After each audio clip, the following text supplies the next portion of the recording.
Hello प्यारे बच्चों, इस वीडियो में हम करेंगे worksheet number 32 for class 6 science की। ये वर्कशीट है 10 फरवरी 2021 की, बुधवार की। चैप्टर है भोजन के घटक।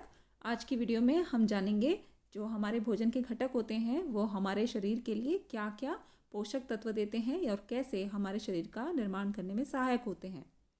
तो सबसे पहले बात करेंगे कार्बोहाइड्रेट की। कार्बोहाइड्रेट क्या करता है? ये एक ऊर्जा देने वाला पोषक तत्व होता है। इससे हमें डायरेक्ट एनर्जी मिलती है।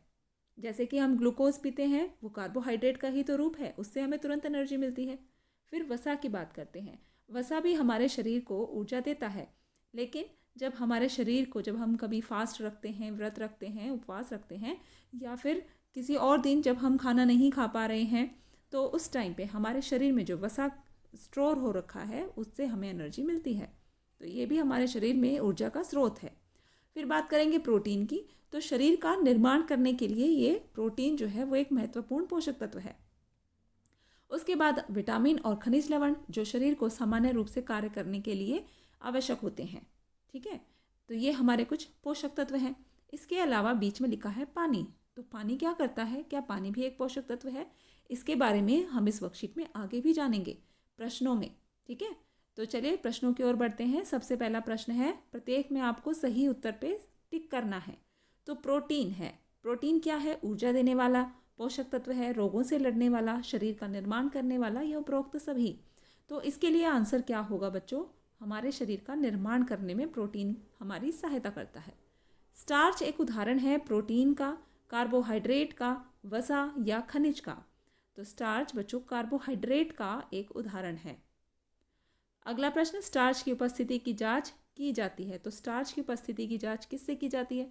ये हम पहले भी कर चुके हैं, हमारी वर्कशीट में भी हमने किया है कि जब हमें किसी भी फूड आइटम में, किसी खाद्य पदार्थ में ये जांच करना हो कि इसके अंदर स्टार्च है या नहीं, तो किससे जांच करते हैं? तो बेटा उसको हम जांच करते हैं आयोडीन विलयन से।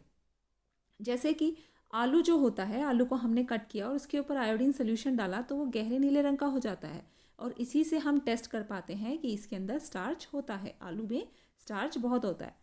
अब आगे बढ़ेंगे तो अगला प्रश्न कहता है, सत्य या असत्य बताइए। संतुलित आहार सभी व्यक्तियों के लिए समान है। तो क्या ये बात सही है? बिल्कुल नहीं, क्योंकि बच्चों, बूढ़ों और जवान जो लोग होते हैं उन सभी के लिए संतुलित आहार अलग अलग होता है। किसी को प्रोटीन की ज़्यादा ज़रूरत है, ठीक है, किसी को विटामिन की अभी ज़्यादा ज़रूरत है, या पोषक तत्व और जो पोषक तत्व हैं उनकी अधिक ज़रूरत है या कम ज़रूरत है, तो उसी हिसाब से उनका आहार होता है। पादप भोज्य पदार्थ मुख्यतः रेशे हैं।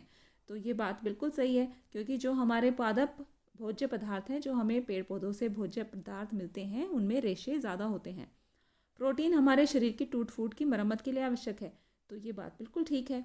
वसा हमारे भोजन का मुख्य भाग नहीं है। तो ये बात तो गलत है, क्योंकि हमारे भोजन का ये भाग होता है। वसा से हमें ऊर्जा मिलती है।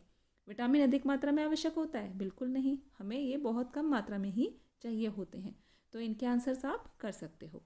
अगला जो प्रश्न है, ये आ गया वो प्रश्न जिसका उत्तर हम देख रहे थे कि जो पानी है, पानी पीना क्यों आवश्यक है जबकि यह कोई ऊर्जा नहीं देता। पानी से हमें कोई पोषक तत्व या ऊर्जा नहीं मिल रही, लेकिन फिर भी ये बहुत ज़रूरी होता है। चलिए इसका उत्तर देखते हैं।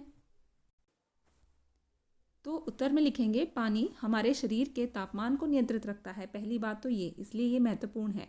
और हमारे जो भोजन में हमने जितने भी पोषक तत्व खाए हैं, हमने विटामिन, मिनरल या कोई भी पोषक तत्व जो हमने लिया है, खनिज लवण है, वो सब हमारे शरीर के हर एक भाग तक कैसे अवशोषित होंगे, कैसे पहुँचेंगे? तो वो सिर्फ और सिर्फ जल की वजह से। तो भोजन के आवश्यक तत्वों को वो हमारे पूरे शरीर में अवशोषित करने में हमारी मदद करता है। जल क्या करता है? अनावश्यक और अपशिष्ट पदार्थों को हमारे शरीर से बाहर निकालने का भी कार्य करता है। ठीक है, तो जैसे हमें पसीना भी आता है, वो भी तो एक अपशिष्ट पदार्थ ही है। तो ये सारे बातें हो गई।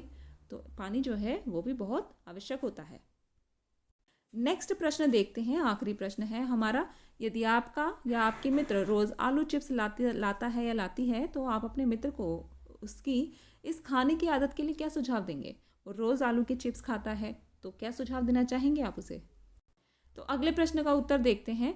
मैं अपने दोस्त को रोज़ आलू चिप्स ना खाने का सुझाव दूंगी, क्योंकि यह स्वास्थ्य के लिए भी ख़राब होता है और इससे मोटापा होता है और दांत भी ख़राब हो सकते हैं। ठीक है, तो ये है हमारी आज की वर्कशीट। इसको करके अपने टीचर्स को सबमिट कीजिए। फिर आपसे मिलेंगे अगली वर्कशीट की वीडियो में। Thanks for watching this video. Subscribe कर ले चैनल को, वीडियो को लाइक ज़रूर करें।